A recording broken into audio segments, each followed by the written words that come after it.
Hi students, today we will discuss page Y110 chapter 4 entitled Two-Dimensional Motion.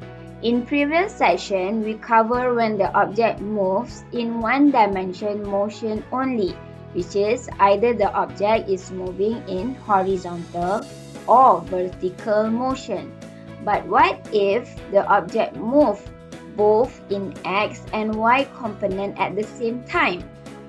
Let's discover two-dimensional motion in this chapter.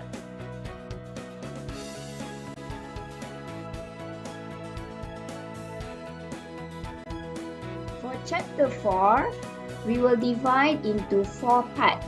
Part 1 is the introduction of projectile motion. Part 2 is kinematics in 2 dimensions, projectile motion. Part 3 is about how to do a problem-solving projectile motion.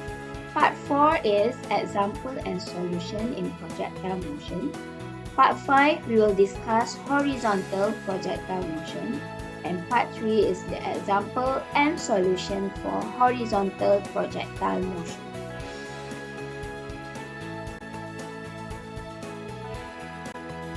Part 1. Introduction of projectile motion. Learning outcome. At the end of this chapter, you should be able to explain and analyze 1. The equation for projectile motion. 2. Time of flight, maximum height, range, and maximum range of projectile motion. 3. Horizontal projectile motion.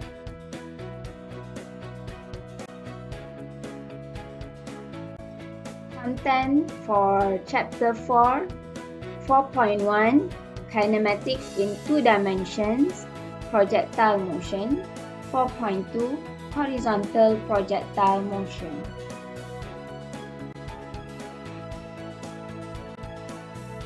Before we continue on 2-dimensional motion, can you list down what are the kinematics equations?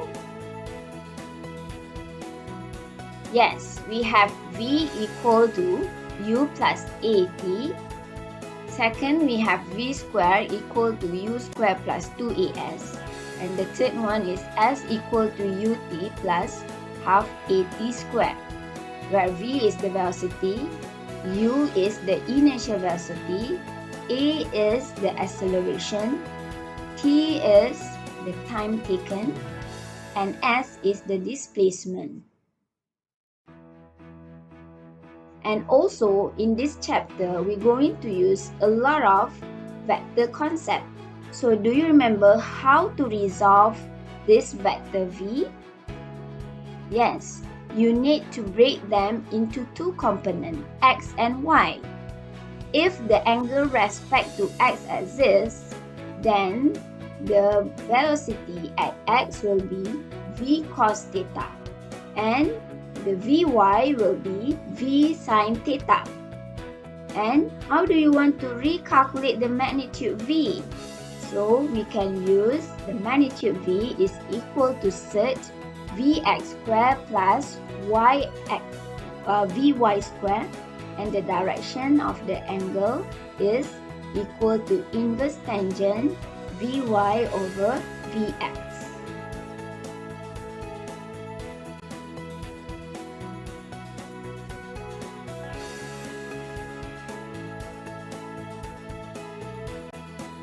This is the example of 2-dimensional motion, or we call it as projectile motion in daily life. So we have a football player kicks a ball. The plane drops a package from its luggage. A person throws an object from a certain height. Water ejected out from the hose pipe. Basketball shooter aiming the hoop. So there's a lot of projectile motions that been used in daily life.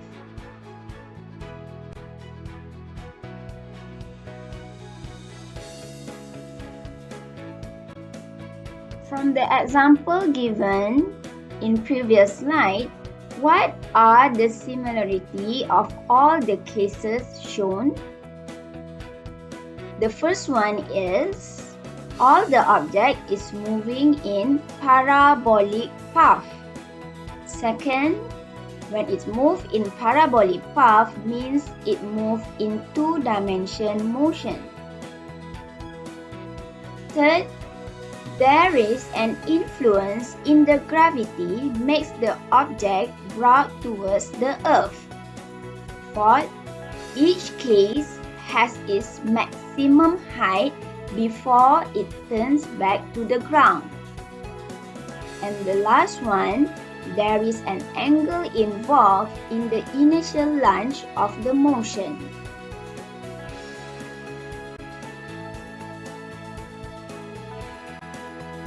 Why projectile motion is important? Projectile motion is important because we are able to predict where the object lands. Will it land nearby or far away? Second, when the object will land, how long does it take? Is it 1 second, 1 minute, and so on? We also can predict the height of the object that can reach. And the last one, we can control the velocity and the angle used to reach a certain position.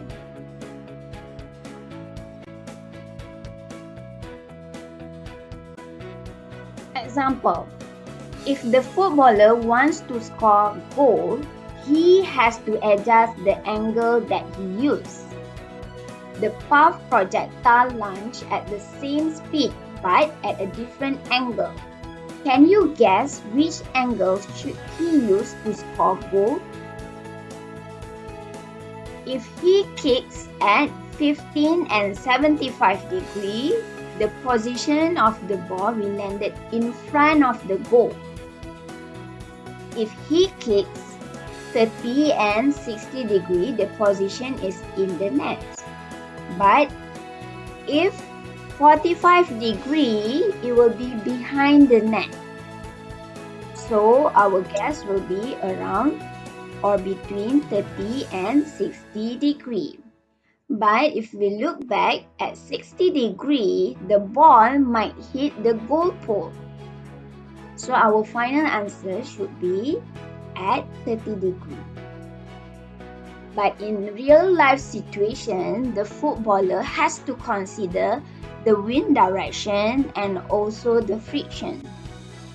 So the position of the ball landed might slightly differ.